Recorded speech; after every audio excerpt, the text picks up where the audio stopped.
Okay, dokie. Hello, everybody. Welcome to the Out of Time Film Podcast, where we talk films and other stuff in nerd culture. My name is Tom, and as always, I'm joined with my co-host John. Hello there, General Kenobi. Last week, John was late, and this week he's not even here. We're doing this over Skype. I'm terribly sorry if the quality sounds so bad, but there were some last minute plans that we had to do. But at least we're here. Yeah, you're not gonna miss it for the world. You're here. It's gonna be great. Yeah, hopefully the audio works. But who knows? If not, sue us. Yeah. No, don't. Please don't. Please don't. I'm gonna start with some good news. I have been recently informed that our first podcast is over 100 views. Really? Yeah. Wow. Great. Let's have a clap. Well done us. I'm super so proud. Happy. I would like to thank the Academy. I want to thank the ground. Nice. Yeah. So we had a lot of interesting news. We did. Week. It's definitely been a week of news. Yeah, it has. So first of all, I'm going to start off with bloody the Batman. Again, we're back with the Batman news. Yeah. And today is the fact that it may be going back into production, but it might not. Okay, so we got some news that it was going to keep on filming without Robert Battenbat. However, because obviously he has coronavirus. However, then reports come out that it's actually not going ahead. This is very confusing. Yes. What do you think? But at least they're filming without him because they're trying to do production without him. I mean, we'll see if it where's it go. Yeah, it's definitely going to be a little bit weird. Yeah, it will be definitely. Yeah. All right. Okay, I'm gonna second news of the week. I'm gonna stick with DC news, the big DC news of the week.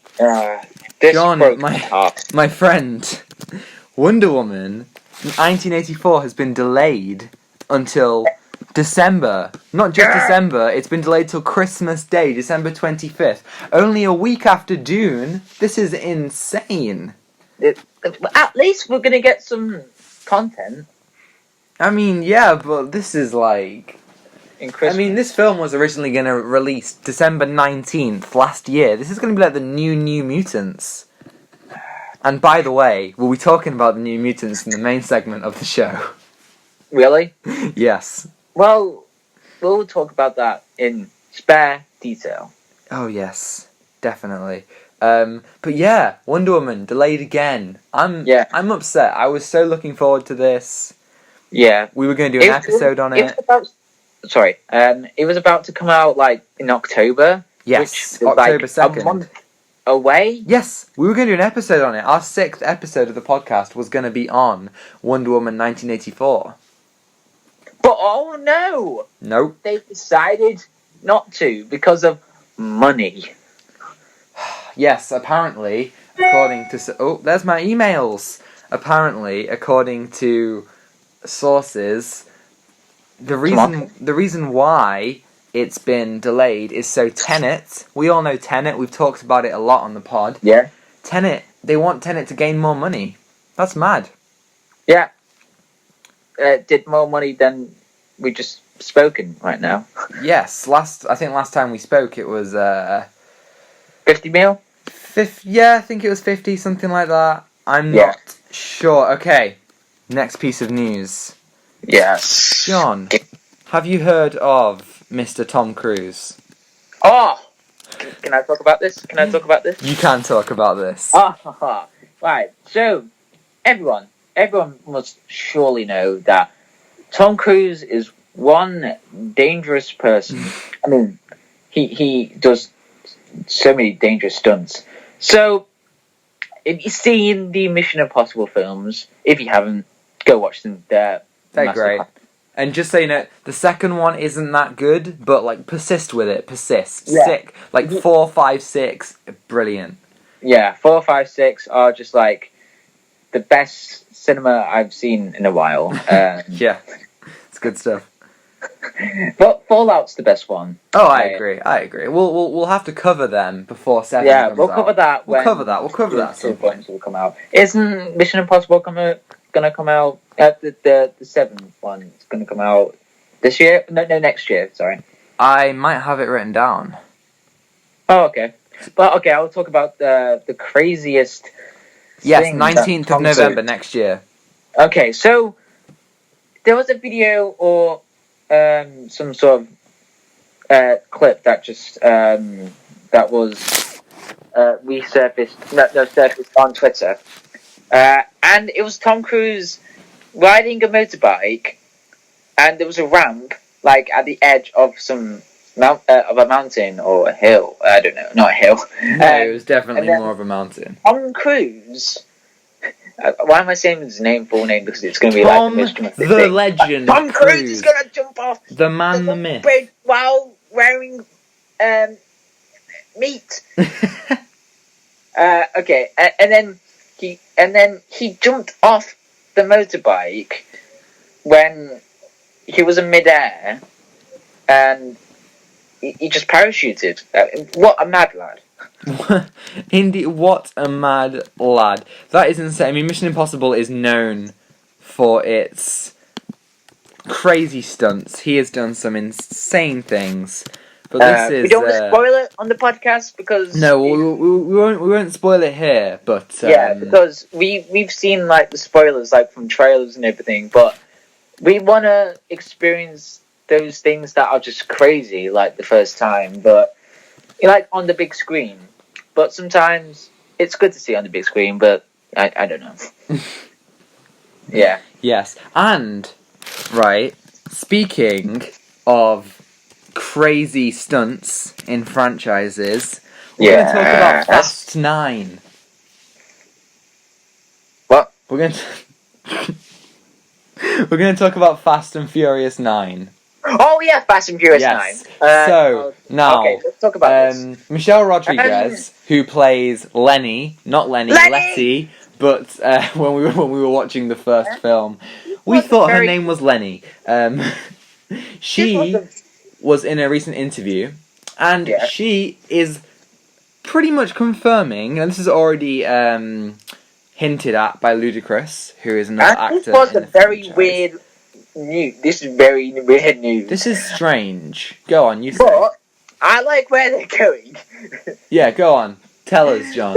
So me and Tom, we love the Fast and Furious franchise. We love every movie apart from 2. Well, how did they get on the boat? Oh, god awful movie that was. How did they get on the boat? God damn. I don't know. Tell us in the comments. Like some crazy theories or something. Oh, it's mental. So we've seen some crazy stuff in the Fast and Furious franchise. Like we really have.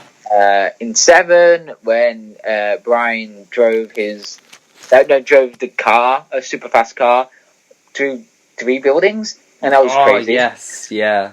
Oh, it's such a good scene. That's great. And when Dominic Toretto was fighting Jason Statham. Dominic Toretto, you don't know me, but you will. Jason Statham being Jason Statham. And then he says, "You know what happens in street fights? The street always wins." I want to say your Vin Diesel impression is amazing. Oh, thank you. Can everyone nominate me in the Oscars for the best voice acting? So in this one, they're going to space. Okay. Now you're probably thinking, why are they going to space? But think about it. You've got a very angry man who doesn't want to move at all, and you've got a group of people like Ludacris Roman. I forgot. Oh, Tej. That's his name. Tej. Tej. Roman is my favourite character. I want everyone to know that. And you've got John Cena, and it's going to be in space. It's going to be in space. Some crazy gravity Sandra Bullock stuff. Oh man, they're going to meet Sandra Bullock in space. Yeah, gravity. Now, why? Now, this is the thing. A lot of people have pointed this out, but The Fast and the Furious, like the first film in the franchise, was about stealing DVD players. And now we're in space. This is absolutely mental. Because it was just like from the ground up, you know, like it was like basic racing, some heist, but now it's going to space. This is just crazy. Like some, it's like okay, you're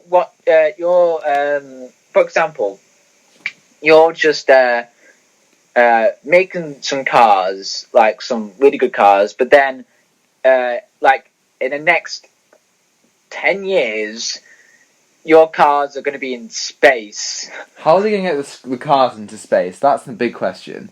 Yes, because these cars aren't built for atmospheric re-entry or exiting. Like it's not possible. But I mean, I would like to see where this is going. Oh yeah. This is going to be wild. Yeah, I love the Fast and Furious franchise. And wait, who's directed this time? Is it the same guy? It might be Justin Lin again. Let me have a look. Because James Wan did an excellent. He did really good in the seventh one. He filmed the seventh one. That was a really good film. So yes, it's Justin Lin again, and Justin Lin. Oh, yes, okay. he directed 5, 6. Did he direct 8? No, he directed 5 and 6, and I think he also directed Fast and Furious. No, just 5 and 6. Could we praise him because he actually turned he turned the right direction to the Fast and Furious. You know, like 5 was like the start of it. You know, like the start of 5 did great things. 5 introduced The Rock. Like 5 really, pushed its new levels, new limits. Yeah, and he used stuff from the old films and reused it in these films, and it's like a fresh take, like different characters, and yeah, I absolutely love it. It's just great. Yeah, it's only gone up since that. So John, we got more DC news. I'm sorry. Okay, so this is actually from Eric Wallace, who is the showrunner of The Flash, the TV show. Yes. Okay. And slight spoilers for Crisis on Infinite Earths. I don't mind. Yeah, but I know you don't. But for you already know. But for viewers who don't know, I don't know how you can't know. But this concerns Ezra Miller, and Eric said that he wants to see more of Ezra Miller in The Flash in the show, maybe even for a couple of episodes. This is interesting because we've never seen properly characters from the films that are ongoing having a big role in the shows, or at least like a proper appearance in the shows. That's really interesting. That sounds really, really cool.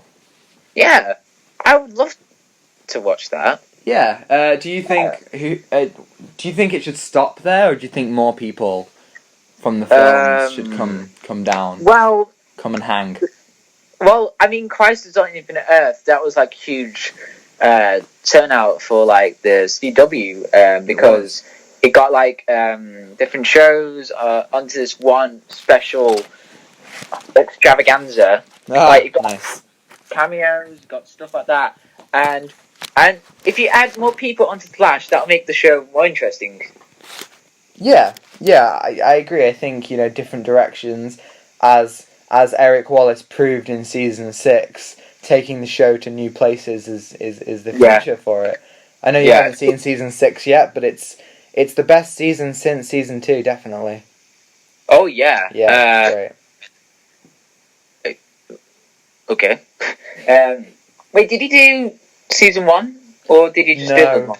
No, I'm not sure who did season 1 or the other seasons, but I think seasons 1 and 2 have one showrunner, and then 3, 4, and 5 have a different one, and then 6 and 7 have Eric Weiss. Yeah, I recommend watching The Flash, especially season 1 and season 2, because those are one of the best shows, like the best stuff I've seen on TV or on DVD. Yes, but they're really good. I'd recommend they're really good. I'd recommend just the whole Arrowverse. Yeah, it's excellent. It's so good. Yeah, I had a blast. Well, amazing time watching them, and it's just made my day watching them. And yeah, I just absolutely love it. Yeah, interesting. So do I. Okay, so this is an odd one, right? But yeah, The Godfather Part 3 is getting an extended cut. The director's coming back to the franchise. Oh, he's changing it up. We're gonna get a new cut of Godfather 3. Now, I haven't seen The Godfather.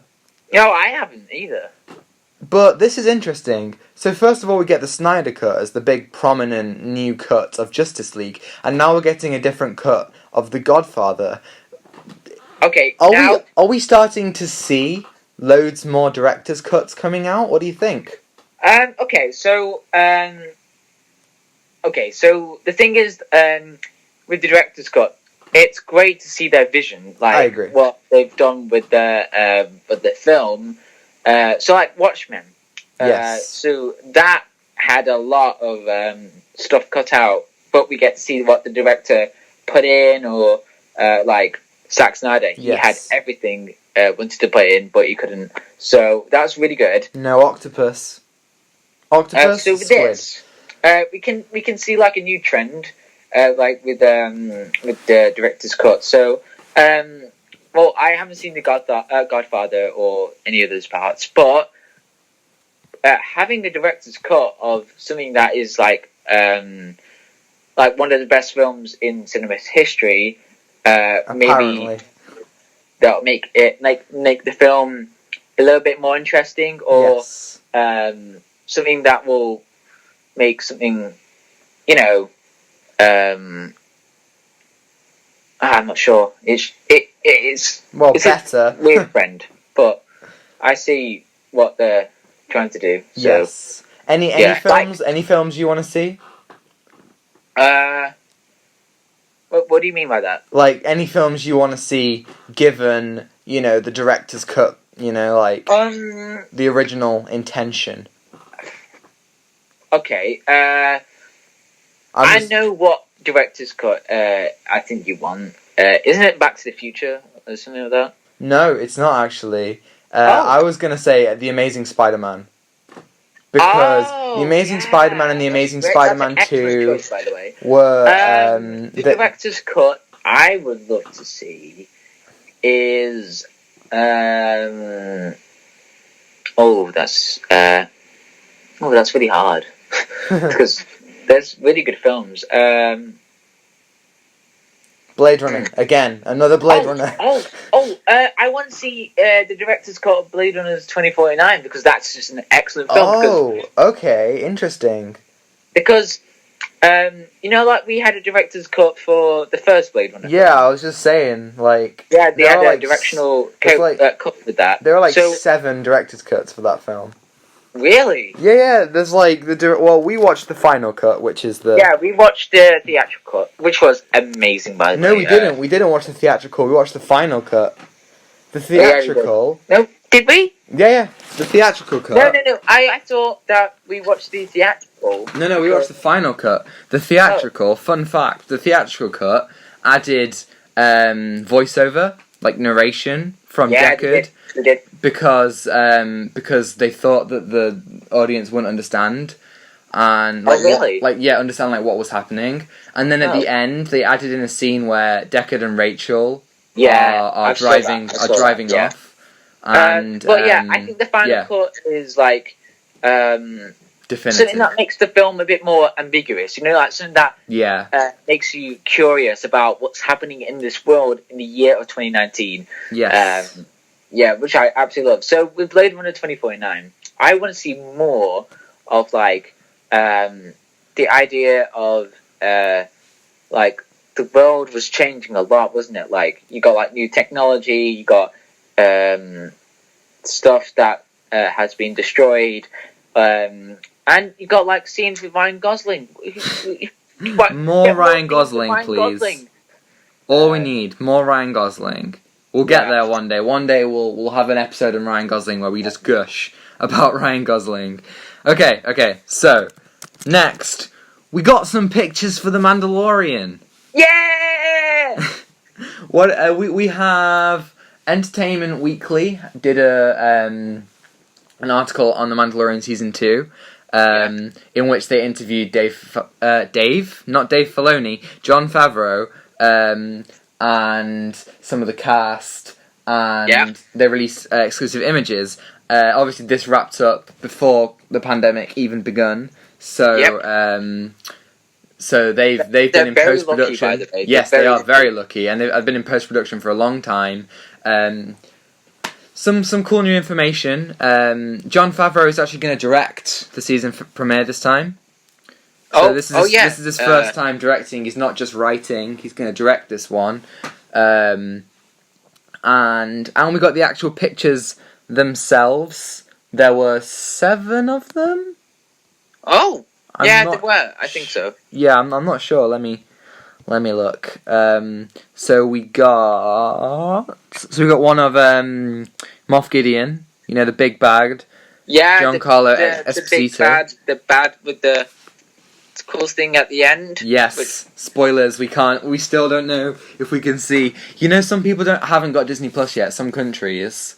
Yeah. I've got family in Sweden who still don't have Disney Plus. They're getting it in September, so we won't spoil it for their sake. We got a picture of a Tusken Raider on a Bantha, which means we're going back to Tatooine again. Yep. I'm a bit sick of Tatooine. I'm not gonna lie. Yep.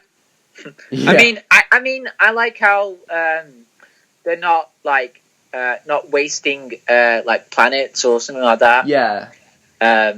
It's like a fan favorite thing to go back and see like why Star Wars like was loved and like how like with these planets you know what I mean, like something got what made Star Wars. So yeah, I mean like they put it in for fan service. Yeah, and that's cool. But maybe I hope you don't do too much because they might break it. Yeah, right. Exactly. But this might mean Boba Fett because, you know, there was the rumours that Boba Fett's going to be in this one, and obviously last time we saw him he was on Tatooine. So this might be it. This is it. Yeah, this actually might be a really good use of him because he's been a fan favourite. He really has. I've got the Lego Slave one. His of course his iconic ship. Gina Carano, who plays Cara Dune in the show, did an interview and she said that some of the rumours are true and some of them aren't. So there's obviously been a lot of rumours. Might be a favourite character from the Clone Wars. Ahsoka! Yeah, Ahsoka. Give us Ahsoka! No, yes, I do love Ahsoka. She's probably my favourite character in all of Star Wars. Which is a big statement, but yeah, I love her to bits. She's amazing. Too many people haven't watched the Clone Wars. This is my weekly segment. Watch the Clone Wars. This is about me, guys. This is about me. Yes, watch the Clone Wars. I'll try. It's great. My dad ended the Disney Plus.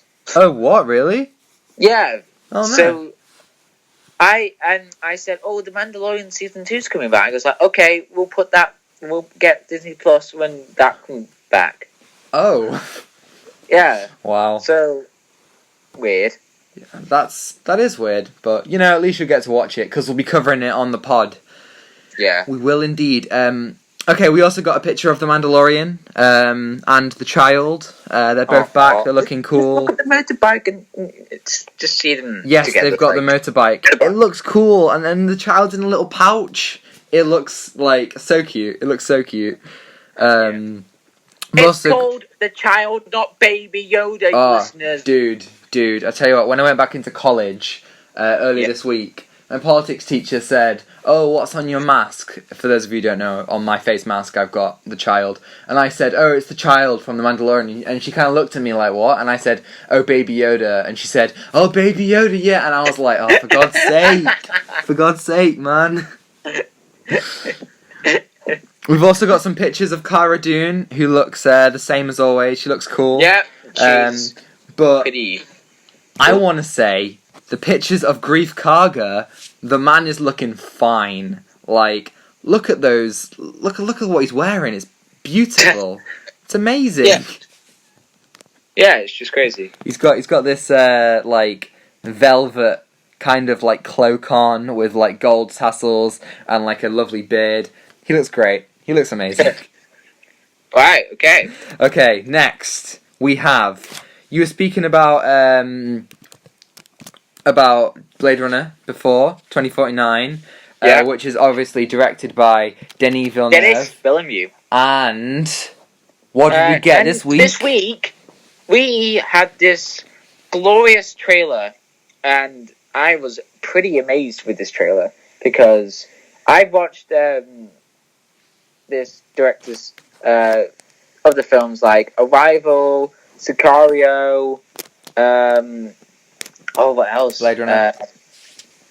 Blade Runner 2049, and a great of other films. And he is a really great director in sci-fi films, because I think that's his specialty, because it's like more focused on something that what people are amazed by, or something that leads you to somewhere like that people haven't known before. So well, now we have our trailer for Dune. Dune. Yeah, it's not Dune anymore. I love the trailer. It looks great. It's a long trailer, definitely, but it looks really good. Yeah, I mean, if it's a long trailer, that means it's going to be a long film. Oh yes, I mean, all of Denis' films are very, very long. But I don't mind. Yeah, I don't mind either. I think a longer film, more time for character development. We love it. Yeah. What are your favourite bits of the trailer? What do you like? What are you looking at? So, there is the book. There's the book, right? There's the massive book. I keep seeing Waterstones.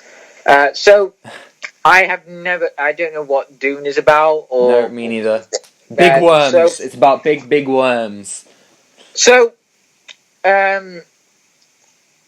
So I like the idea of like going to I don't know what the story is. So yeah, but I like to see the different actors together. Yes. Like kind of put them out of their comfort zone. You know, like something that like. You see Zendaya, she's in very popular films, isn't she? Like in Spider-Man. Greatest Showman.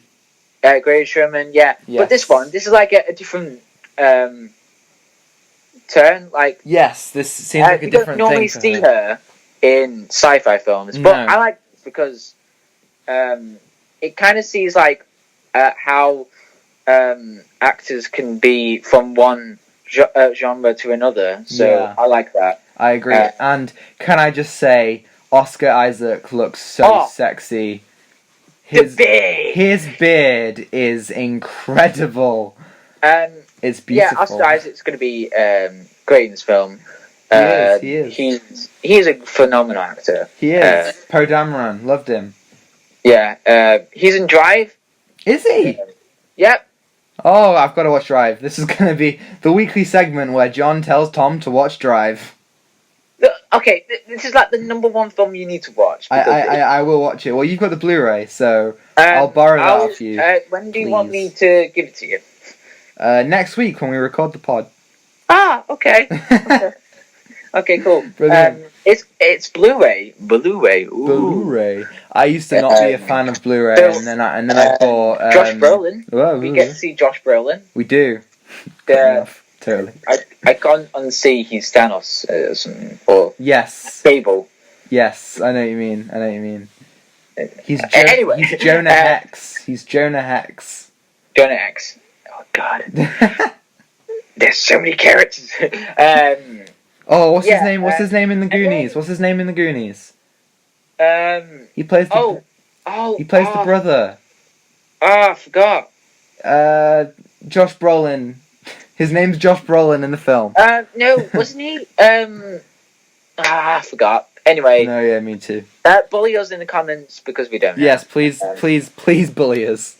Yeah, please. We don't deserve this. We don't deserve anything. Okay.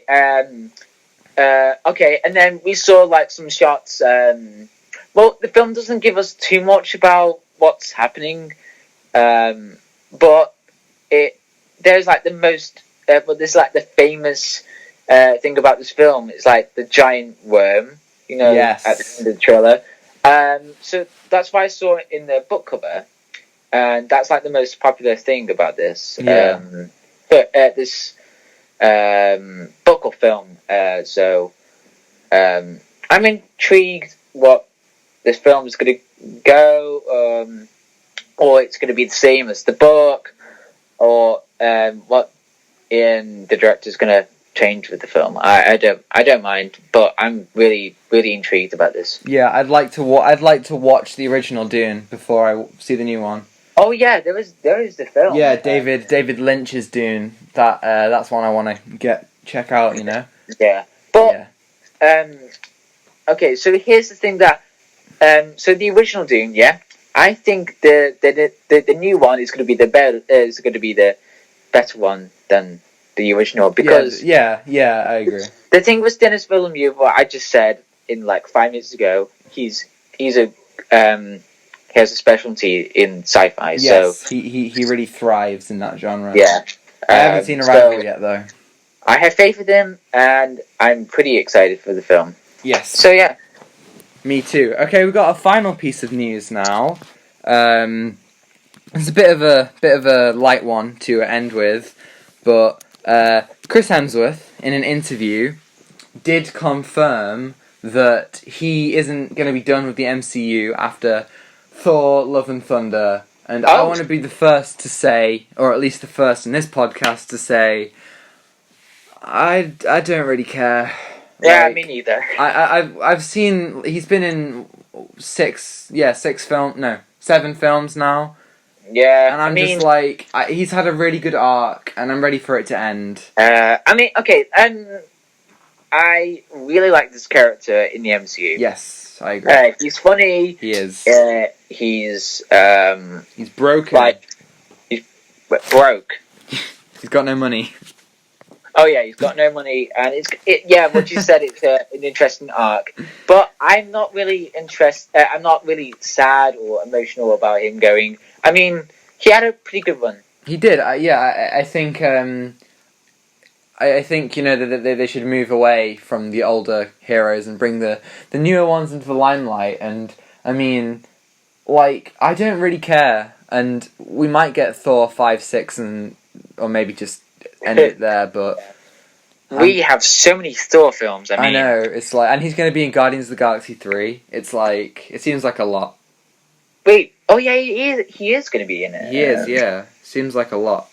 Yeah, but yeah, farewell to him. Take your hammer and go. Yeah, well, apparently that's not happening anytime soon, unfortunately. Wait, what? Yeah. Wait, yeah, okay. Yeah, so... oh, yeah, because the movie is still in development? Yeah, I don't think it started filming yet. And even then, if what he says is true, he might be in more Avengers films and all that, so that sounds fun. Well, yeah, good luck to him in the future. Yes, I agree. Make Extraction 2 or whatever, I don't know. Did you watch Extraction? Sorry, what? You know the Netflix film Extraction?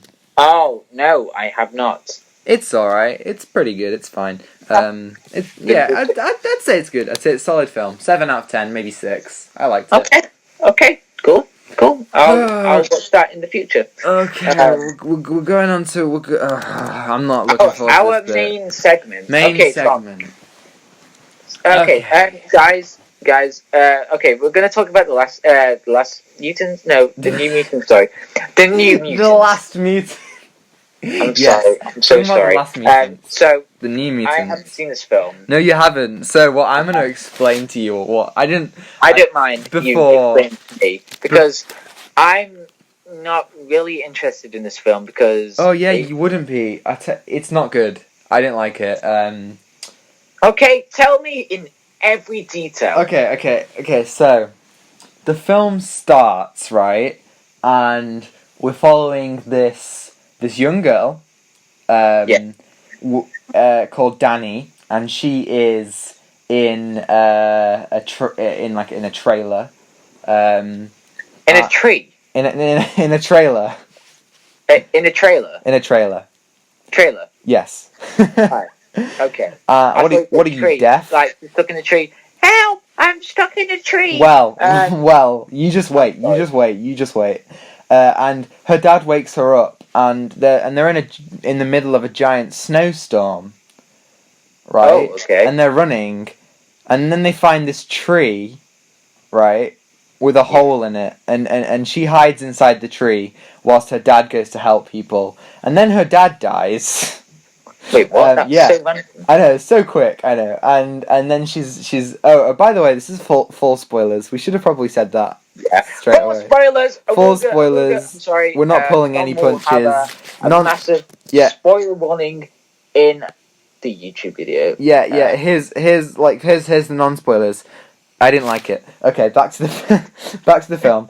And then she starts running, and she sees like a giant a bear in the snow. A giant bear, like a huge bear. And then she goes to this hospital, where there are 4. Wait, where was this hospital? Oh, I don't even know. Somewhere in America. Oh, they don't even say. They're very secluded in this hospital, and she's with 5 other mutants. No, 4 other mutants. Young mutants, new mutants, you could even say. And kind of say, some of these characters are so generic. Like, okay, can I just start off with something? Okay, so the opening is so generic. Can I just say, it's just like a normal thing. People wake up. Oh no, something's just happening. We have to run. Oh, getting killed. Oh, protagonist hides in something and goes into something. Yeah, that's exactly what it is. And we've got these 4 mutants, and they are all 5, I guess. They are all such stereotypes. Oh god. So you've got the rich pretty boy. You've got the girl who's like really sassy and really dark. Yeah. You've got the shy girl and the shy boy, and it's okay. Let me guess who each character is. Okay. So, tell me the first one. Okay, so there's the rich pretty boy. Okay, so the rich pretty boy. I'm gonna look at the cast now. All right. Because because I've seen the trailer and everything. Yes. So, I'm gonna say the actor's name, or the actress names. So, the rich pretty boy. So, okay. Give me a second. I'm so sorry, ladies and gents. Okay. That's fine. Okay. I'll sing a song. So, we've got the rich pretty boy. So, okay. Henry Zaga. Yes. Okay, I'm just trying to imagine what's happened. Okay. Well, let me Google the cast so I know exactly who you're talking about. Next, we've got the sassy dark girl. Okay. I would say this is like a guess who. So I would say Maisie Williams. It's not. It's not. Is it Anna Taylor-Joy? It is. It's Anya Taylor-Joy. Oh. Okay. I thought she had white hair. She does, but she's still pretty dark. She's Russian. There you go. Oh, I'm sorry. There you go. Dark hair. Okay. I'm so sorry. And then you got the shy girl. Charlie Heaton from Stranger Things. No, the shy girl, John. Oh, shy girl. Oh, I'm sorry. I mean, he could be. Yes, it's Maisie Williams. Wow, I did not guess. And then, I mean, by process of elimination, Charlie Heaton is the nice guy. Yeah. It's there are some. Okay. There are some there are some good ideas with this. So Maisie Williams plays Rain, who can turn into a wolf. Wait, a wolf? Yes, she can turn into a wolf. That's the power? That's the power. You're kidding me, right? Henry Zaga plays no. Oh, I almost said Firestorm. Sunspot. You remember Sunspot from X-Men Days of Future Past? Yes. Yeah, so he's basically like the Human Torch. Charlie Heaton, he can like fly. That's it. He can fly really fast, I think. I don't really know what his powers are. Suicide Squad. Pretty much, yeah. Here comes Slipknot, the man who can climb anything. What a film! What a masterpiece of cinema. Masterpiece. And then Charlie Heaton. Can I just say, you're absolutely right. That is so generic. Yes. You could have done with different powers, but from one of the clips I saw, Anna Taylor-Joy, she had like a sword. Yes. That's different. I like that. Yeah, she has a sword, and she can go into this other dimension, and she has a pet dragon, which is a sock puppet for half the film, and then the end of the film, the sock puppet turns into a dragon, because of course it does. Wait, what? Yeah. Oh, okay. Cool, right? Totally. Continue the story, the most generic story, come on. Right, okay, then, I've got something else to say. Yeah? You know how you said about Slipknot? Yeah. You never guess who's in this film. He's in this film? Yeah, Slipknot's in the... Not the character, but the actor of Slipknot is in the film. Yep. That's just funny. He's back, ladies and gentlemen, he's back. No! He's back for more. Can't climb anymore. He's great. No, he plays Danny's dad, so he dies, like, straight away. Again, generic. Yes. Suicide Squad's done it first. Yes, Suicide Squad did it first, folks. Okay, so the whole film, there's this, okay, so what we're gonna do is, as I explain this to you, you gotta figure out what Danny's powers are, okay? Okay. So the whole film, we don't know what her power is, yeah? And so there's this whole bit, Roberto, being Sunspot, and Charlie Heaton, who is Sam, are talking, and then Roberto leaves, and there's like a rattling in the washing machine, and there's like a fiery hand in the washing machine. And then he starts to see like his dad and his and the miners that he used to work with, that he got claustrophobia and scared and killed them all, and so he starts seeing these people. And during this, you see that Danny's like psionic energy is going up, and then later on in the film, Rain, the priest who beat her half to death, comes back and brands her with a W for witch. Are you following so far? What? Yeah, right. And then Ileana, who's Anya Taylor-Joy, she starts seeing the men who abused her, who are like really creepy, like giant things. Yes. And then Sunspot sees his girlfriend, who he set on fire. Can you guess what Danny's powers are? Oh boy! Oh, this is so hard. Okay, so, is it the little girl? No, wait, was it, is it Danny? No. Yeah. Oh, okay. Well, what are her powers? Can you guess from what I've just told you? Okay, let me guess. So her powers is that she tries to get like people's dark past. Yes, that's it. Right? That's super easy to figure out, right? You haven't even watched the film and you've seen it, right? Yeah. But the whole film, it's just so generic. right? The whole film, they don't tell you what it is, and then in this giant climactic scene, the Doctor, who's like keeping them all there, she says, "Yo, you don't know what her powers are. Her powers are that she can make you see your deepest, darkest fears." And it all goes like dun dun dun, and it's like, what? We already knew that. Like, what? And even then, that's just terrible. After they play it as this giant twist, the characters don't react to it at all. Oh, that's terrible writing. There are some pretty cool scenes of like when they're seeing when it's doing some horror stuff. That's really cool. But okay, so the ending. Oh, fuck my life. Okay, so they go to a church and they end up fighting a giant bear, like a giant wind bear. Are you kidding me? Like a giant wind bear. It's not like a real bear. It's like a giant bear that's made out of wind.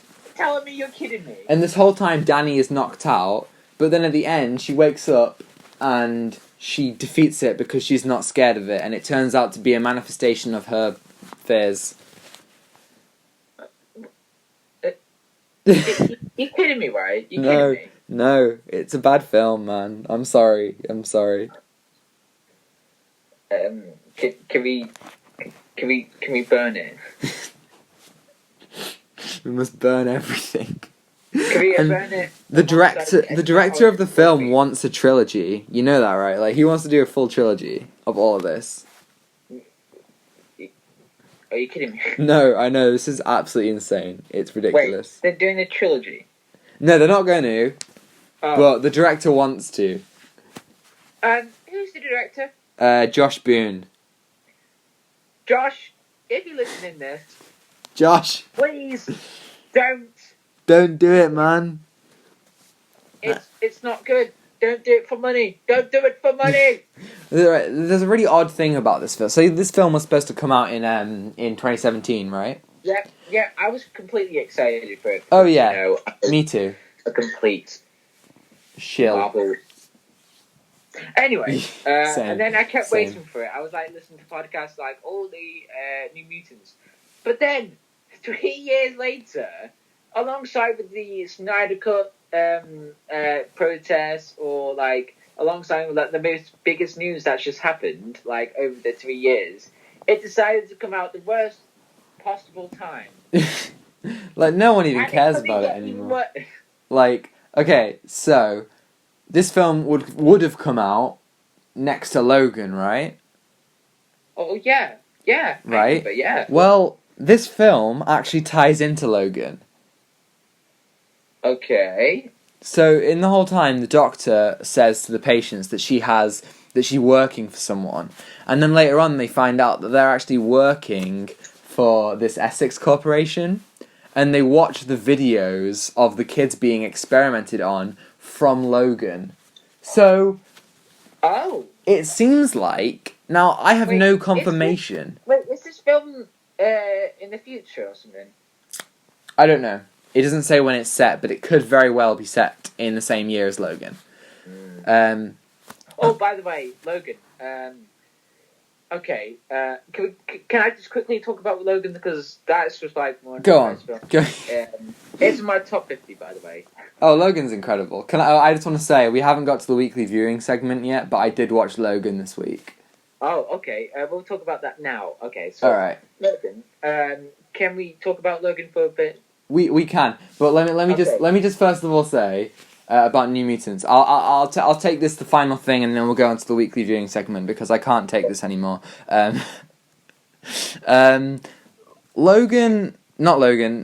It seems like I have no confirmation. I have no proof, but it seems like the New Mutants was going to cross over with the New Mutants from Logan. You know, like all the children. Oh yeah. It seems like they were going to join them because at the end they leave.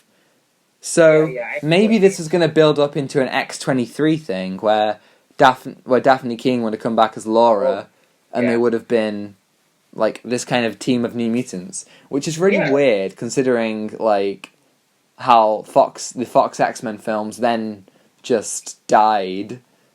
Yeah. Yeah. That's very, very odd. Okay, so you want to talk about Logan, so we'll go straight on to the weekly viewing segment. I hate everything. Goodbye, New Mutants. I hope I never have to talk to you or about you ever again. Your explanation was better than the film. Thank you. Yeah. I expect a lot of viewers to have tuned out because of that. I'm sorry. I'm so sorry. If you've skipped to the weekly viewing segment, I'm sorry. On to our weekly segment. Alright, let's talk about Logan. Let's talk about Logan. It's going to be a little bit different because we're going to go talk about Logan for a teensy bit. Okay. We're going to talk about Logan for an hour. Because this is Marvel related, so we're just going to talk about that. So Logan. Logan. What a film. Can I just say, the first time I saw it, I was in tears. Because it was... It was a film Wait, are we spoiling this? What? Are we spoiling this? Should we? If you haven't watched Logan, we're going to spoil it. Yeah. So please, it's been out 3 years. Please, I know. Well, you say that, but I know a lot of people who haven't watched any X-Men films. If you haven't watched Logan, please skip this because Logan is such a good film. Now. We'll give you 10 seconds if you haven't heard or seen Logan. Okay, get off now. 10, 9, 8, 7, 6, 5, 4, 3, 2, 1. Okay. Okay. So the first time I saw this film, I was in absolute tears. It was a film. It was like the first superhero film that made me realize that we watch these heroes that we watch when we were little, like some cartoons or the first X-Men films or things that we enjoy about superheroes. But this one was like a dark, really, really dark film. Yeah, it's real realistic. Realistic. It was a very realistic film. It obviously is in my top 50 because it's a really dark superhero film. So, Logan, I absolutely love the film. It's a film that takes you onto another level with the idea of superheroes, like Watchmen or Unbreakable or Glass. You know, like those dark superhero films. So this film was like a film that is entirely different that I completely love, and it's like a step up. That it's like you've been watching these films alongside you like since 2000s. So, and Logan's like the end of it because it's like in the chronological time, but it's like. Yeah, a lot of people say that Dark Phoenix was a really bad way to end X-Men. Yeah. I didn't think Dark Phoenix was pretty bad, but I think for everyone who's watching X-Men like going forward, Logan is the end. Like it's the perfect ending for it all. You know, it's pretty somber, but I think it's the best way to end it. And it's a very it's just like it's like that you've been watching when you grow up with the movies. And then this is like the final goodbye for Hugh Jackman. Yeah, and Patrick Stewart. Oh, Patrick Stewart, man! What a guy! And they both crushed the role in Logan. They really did. They're broken. They're out of their character, and it resonates us because we grow old and we have to say goodbye to all the things that breaks us apart or things that we love. So it connects with us. So I got the Blu-ray version of Logan, but nice. There is a noir version. There is, yes. Yes, and I absolutely love the noir version because it makes it a bit more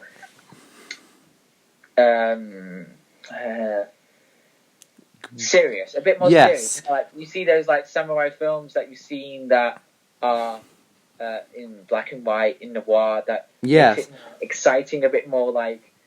Well, the film like it doesn't try. Okay, so like if a film like if you take another comic book film that is an ending like Endgame, it's not technically an ending, but it's still an ending. Like it glorifies everything. You know, it like shows like the best.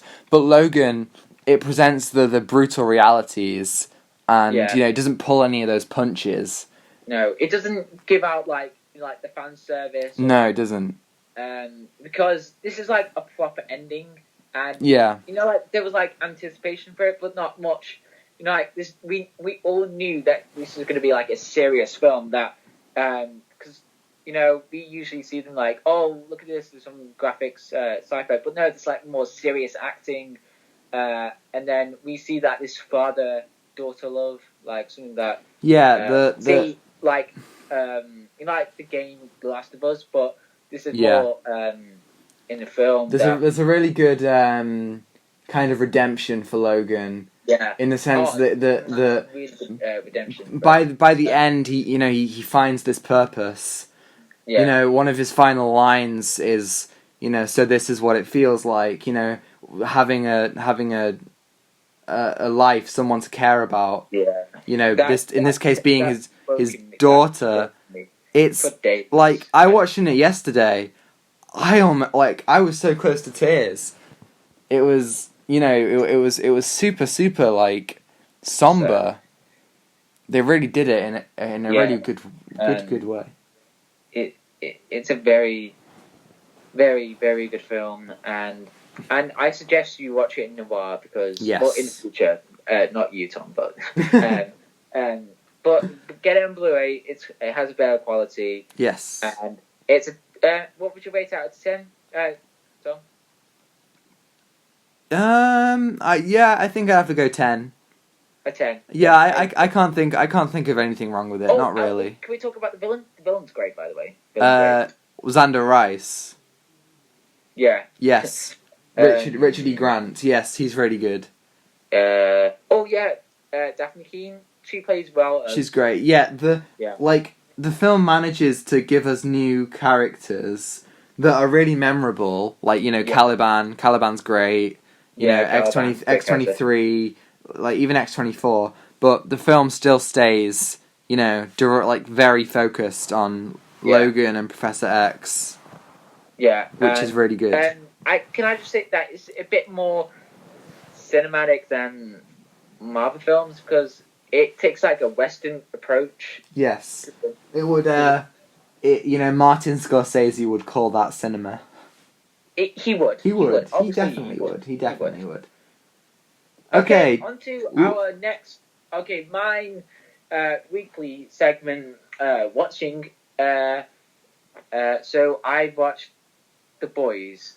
Oh, yes. I haven't watched it yet, so... Okay, so without spoiling it, tell me what it was like. Okay, I'll tell you what I love about it. So, so, oh my god, it is insane.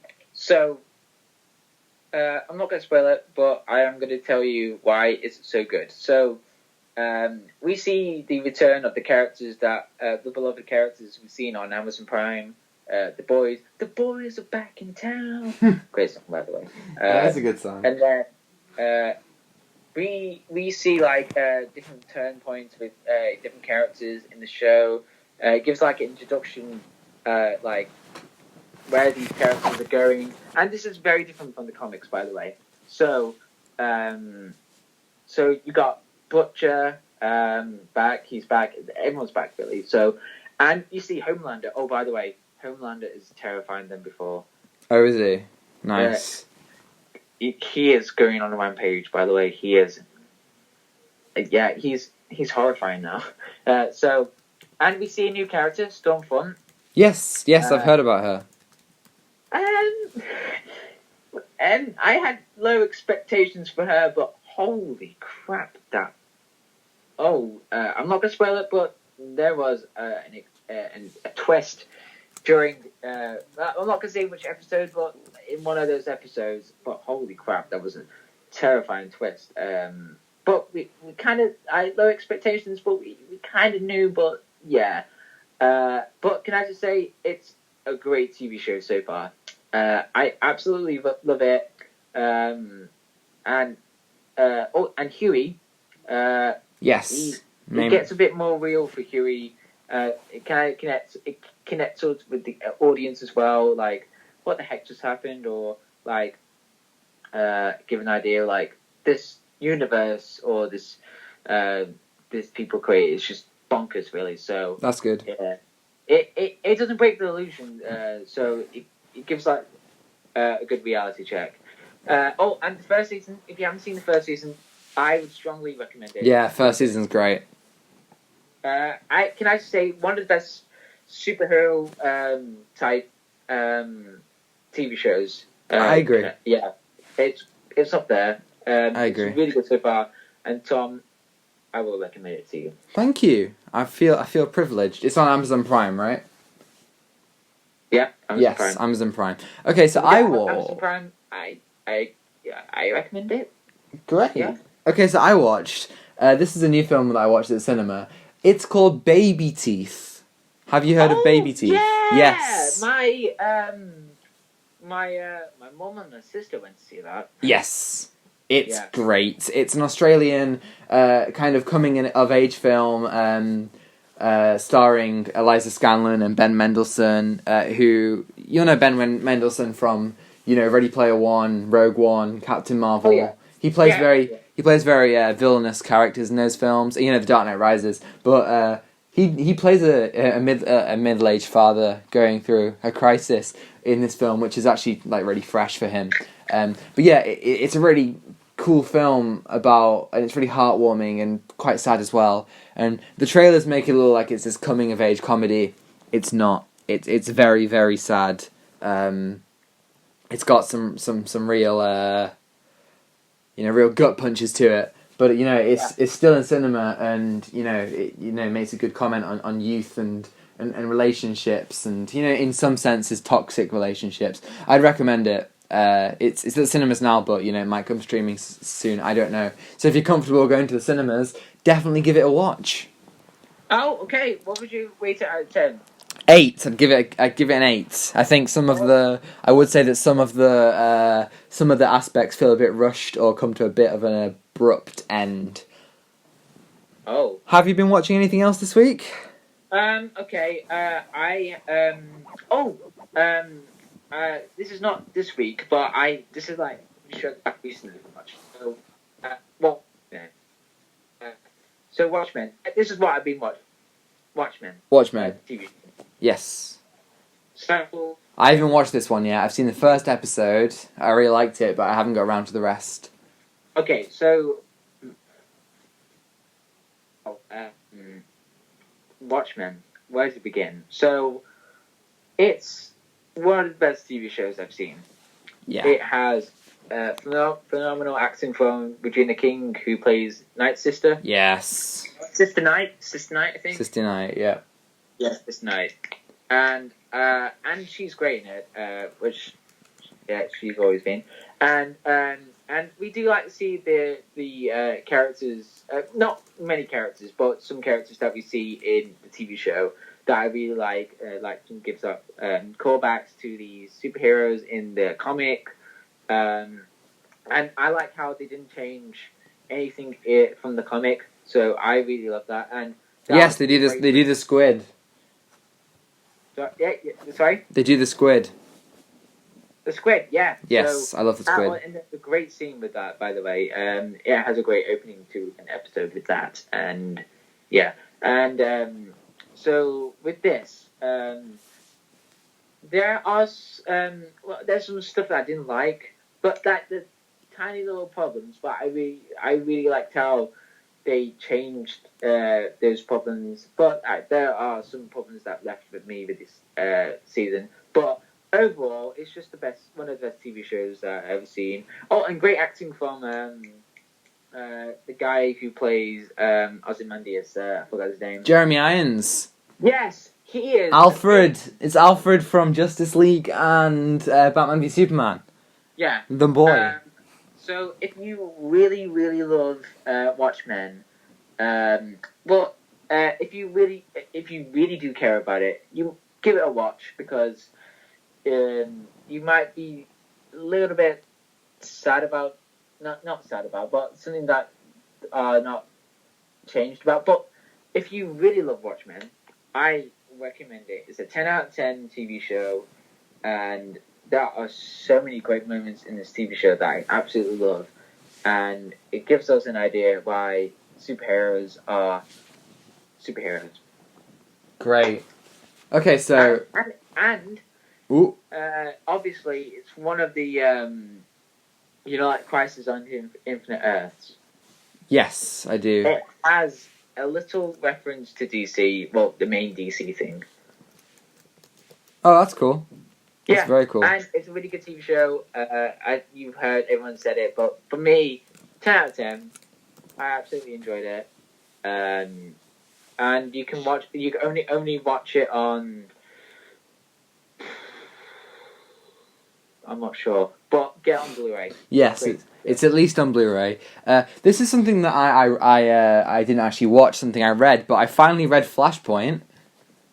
Oh yeah, yeah. Tell me about it. Okay. I read it, but I want to hear yours. This is an interesting one. First of all, I really liked it. I thought it was great. I think that what I didn't I think it wasn't as focused on the Flash as I would have hoped. It was much more of like a big DC thing. It was more like world building than it was, a story about the Flash, which is fine. I totally agree on that.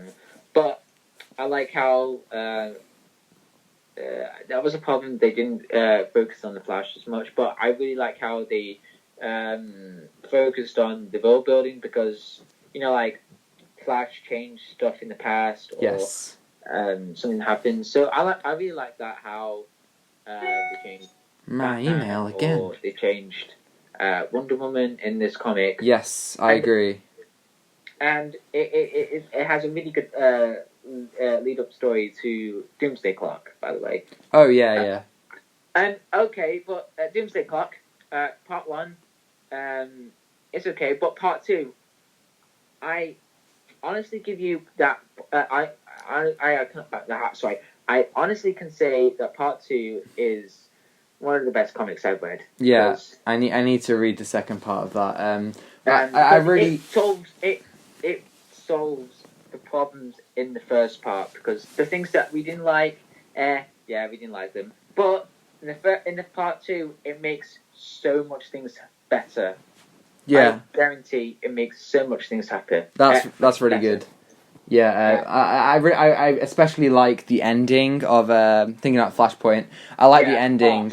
Like there's a twist in Flashpoint, which I knew, and I feel like a lot of people who know the story of Flashpoint know because the twist is very much how people describe Flashpoint. Like, Flashpoint is the Flash story where blank. I'm not going to spoil it, but it is intended as a twist, so that wasn't great. But at the same time, I loved the ending, and I listened to the Flash soundtrack of the TV show whilst I was watching it, and the way that the soundtrack synced up with the actual ending of the comic was, I literally was so close to tears. It was beautiful. The ending's amazing.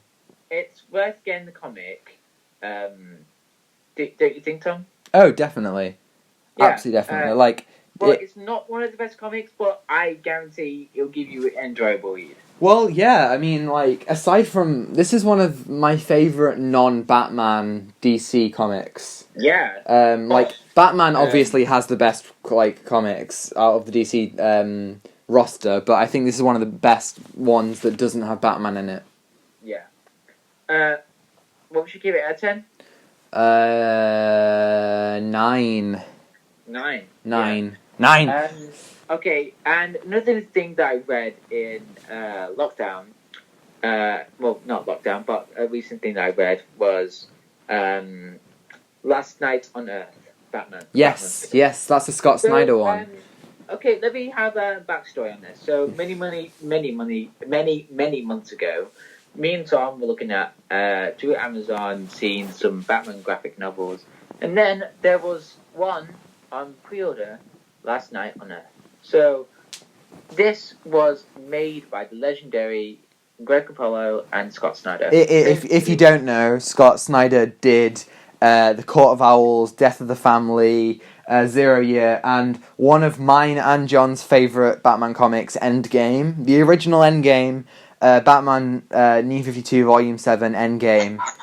Like, if you haven't read that, read Death of the Family and then read Endgame. Endgame is the sequel. Yeah. It's like, I don't know, I have no words. It's absolutely incredible. Yeah. It's amazing. If you're a huge comic fan, Batman, you should definitely get That's Endgame. one of the best Batman comics. I would say that's the best Batman comic. I'm not sure, but I would say there's other ones. Yeah. But I have to go through and see. That's definitely up there. Definitely up there. Definitely up there. So, but not a lot of people talk about it, which is a shame.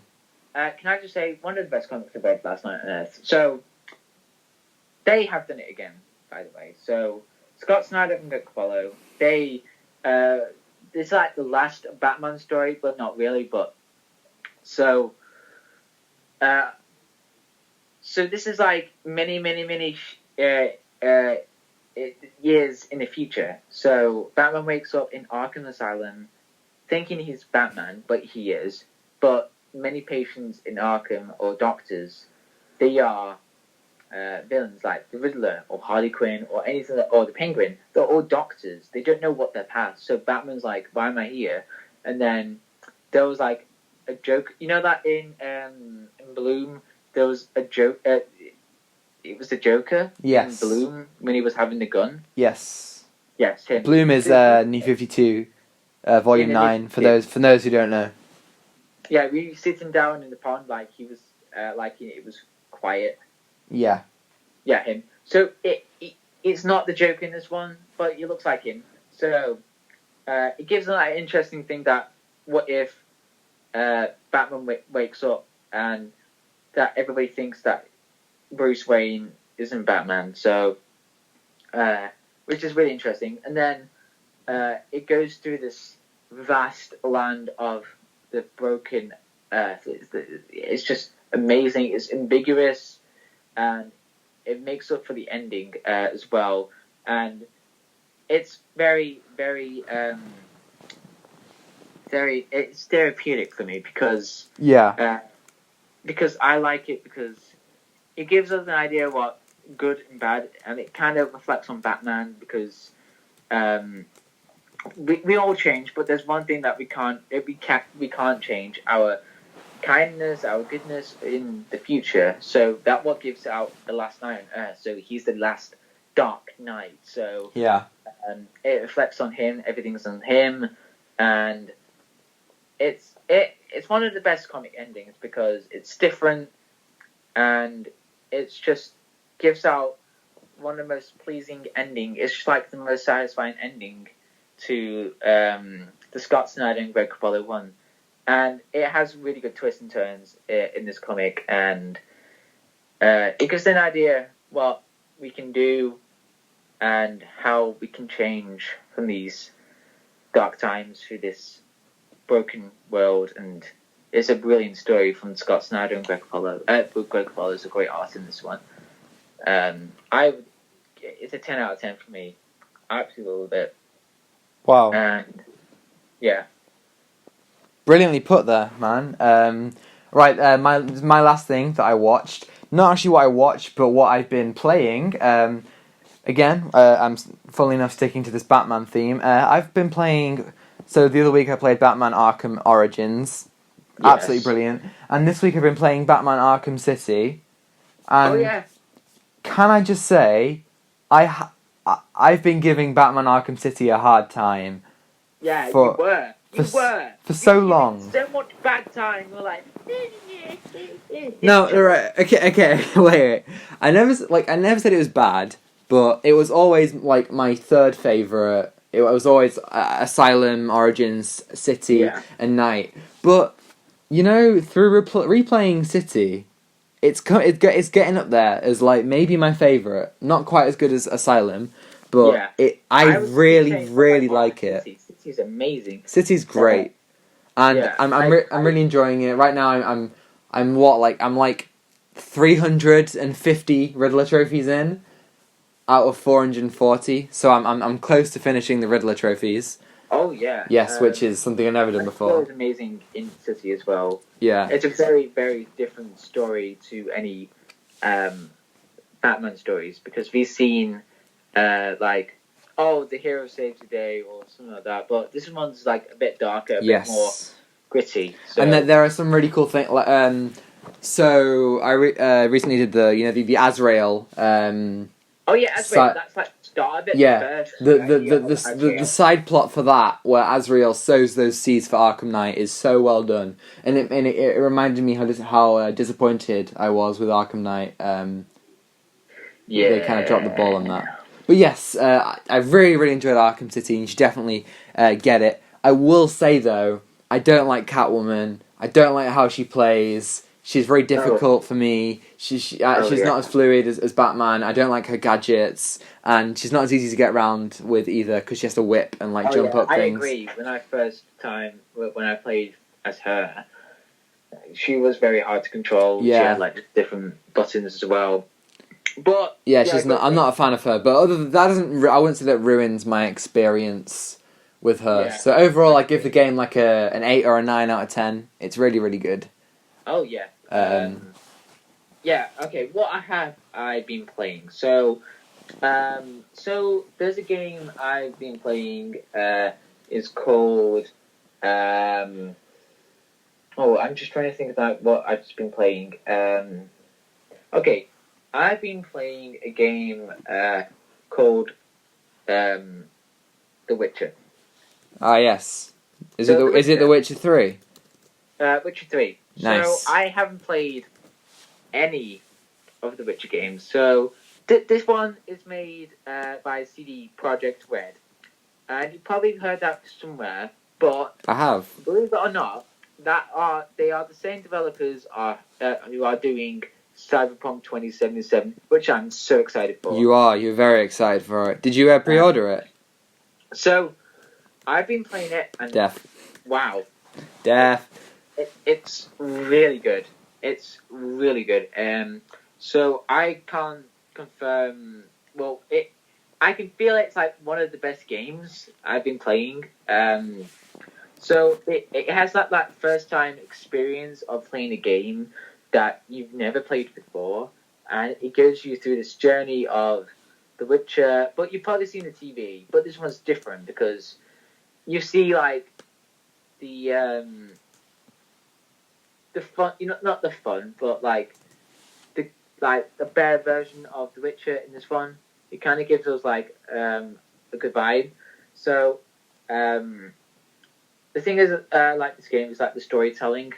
You can do the options. You can go through this land. You can go through everywhere, and it's a massive map. But I can't. I don't know what rating it is, but I feel like it's a 9 or a 10. But I'm still playing it. It's a really good game so far, and whoever are huge game fans, get one of them. Get the game. It's really good. Brilliant. Okay, so that's our weekly viewing segment done. On to our answering of lovely emails. Yeah! Okay, so we actually don't have any emails this week. I just checked. That's quite sad. Please send us emails, because otherwise it's not very it's quite depressing. But we did I did get some messages from some people listening to the pod who corrected us when we were talking about Memento. We were talking about Memento Mori, and I had a couple of my friends tell me that it means remember death or remember you will die. So there's some I really love some information for you. Yeah, that I heard that before somewhere, but once your friend said it, that makes the film more interesting, doesn't it? Because it adds new context. If you want to learn about why I love Memento and why is it my favourite film, listen to the last podcast that we just did, the Nolan ranking. So that makes it the word Memento Mori. That makes it more interesting, to the ending of the film or the beginning of the film. So, to the character of Leonard. So yeah. That's what I really like. Yes, it does. Other than that, if we move on to some comments on YouTube, we have, or can I just say we have 15 subscribers now? Go us! Awesome, Really? awesome 50 stuff. subscribers. Oh, that's great. Yeah, 15. Well, thank you everyone subscribing. Thank you. Why are you Yes. subscribing to us? Yes, we really appreciate that. We have Can I just say that 15 subscribers is a huge thing for us because yes. we don't have these people talking to us about films. We just talk to our films like to our friends or families, but to other people on the internet, and it's a huge thing for us, and we just love talking about films. We just love talking about it every day of our lives. So thanks to you guys for listening. Even 15 is really we're really grateful for it. We got a comment here from Kingslayer 2003 who says, "Hi John," and you already replied. You said in full caps, "Yes, it's me." Nice one. Nice one. Let me explain. So, my friend that I'm going to say his name. Kingslayer. Yeah, Kingslayer. I'm not going to say his real name. So Kingslayer, I know him. He loves the X-Men films, and so he would definitely like this episode of the podcast. So, nice. Hey, Kingslayer 2003. Hi, Kingslayer. How you doing? Well, and yeah, thank you for coming. Thank you for subscribing as well. Yes. We also got one from a friend of mine, Alex Alejandro Brooks, who says, "Good video, guys. Thank you very much. Drive has the best music. Can you second that?" Okay, so Drive. I said in the last podcast, I don't think I specified as well on the last episode of the podcast. So Drive. Yes, I agree, Alex. Drive has the best music. It has a good use of music in this film because it has a fitting atmosphere or idea into this film of like who this character is or what feeling does this film give out. So that's what I really love about the soundtrack of the film. So if you haven't seen Drive, that's you, Tom.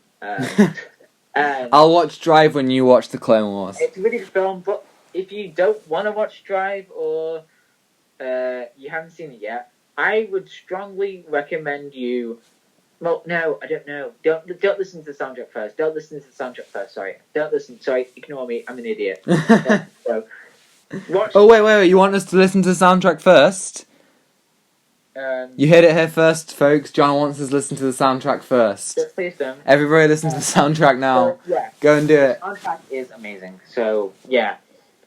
Whoever are music fans, do listen to the Drive soundtrack. It's beautiful. So yeah. What's the next question? It's same comment. Alex also says that he didn't think 2001 was boring, and that he was in my film studies class. As I said last week, everyone in my film studies class said that 2001 A Space Odyssey was boring. I stand corrected. Alex didn't. No, I like it, and I think that my film studies class are just mental. Yeah, I really love the film because I really love sci-fi, and I really like how the director made this film, like with like some effects with it, and it's just mind-blowing today. And I really love the music in the film. That gives out like it. There's like not much dialogue in the film, but it speaks for itself. The music speaks for itself. Like it gives you emotions. Like how does it feel? So it's a really good film. But your film studies class didn't like it. Well, they're crazy. I gotta say that you have a bad taste. I'm very sorry. Yeah, sometimes they do, and anyone listening, please defend yourself. please, please don't harm us. We just want to talk about why. Well, here's the thing. It's all subjective. Yeah. So films. So the reason we love films is that we just want to escape. We just want to go through these worlds of wonders, and these films are just so beautifully shot, and they have amazing, compelling storylines, and they just forget the everyday, our dark reality, and it's just beautiful how people can use films to change the world or change people's minds and give us lessons on life. And these films are very, very, they're not long, but they're just 2 hours, and they give us like the most important life advice, and they're just really good films.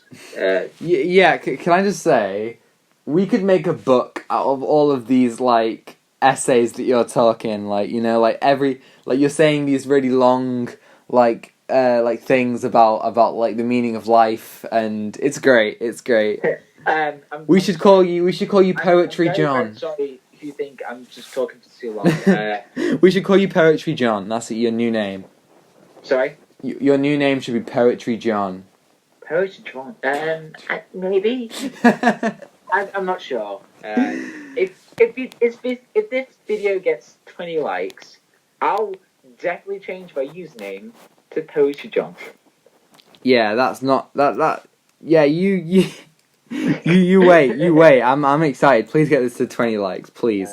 What I meant to say, that films are meant to be to enjoy, something that gives us out of this reality. But when it comes to criticism, so films, they're just being harshly criticized, aren't they? Like, they got like, oh, these obviously you need story arc and everything, but there are films that are perfect, but people just criticize and think, oh, just don't watch this. It's bad, but then it's really good.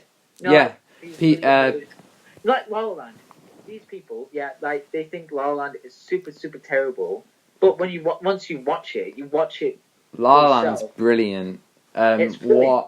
What people? Like Superman, people just trashing on it. Yeah, that's one that, you know, I don't think's fair, and half of them haven't even seen the Ultimate Edition. But I think what people forget is that, you know, film is obviously a subjective medium. So and it changes our perspective on life. It does, yes, it does. Yes, and that's what beauty of films. They're just amazing, really. They really are. Okay, so thank you, everybody. For listening to another episode of the Out of Time Film Podcast. This was a bit of a weird one because obviously John is over Skype. So hopefully next week he'll actually be here. We don't actually have a subject for next week. So maybe email in, give us some suggestions. Give us questionnaires, Q&As, same thing. So. Yeah. So we don't know what we're going to do next week. We'll figure that out. Any ideas, John? We'll talk about that once the week is progressing through. Yeah. Yeah, we can't think now. It's quite late on a Saturday that we're doing this. I want to go to bed. What time is it now? It's 25 to 10.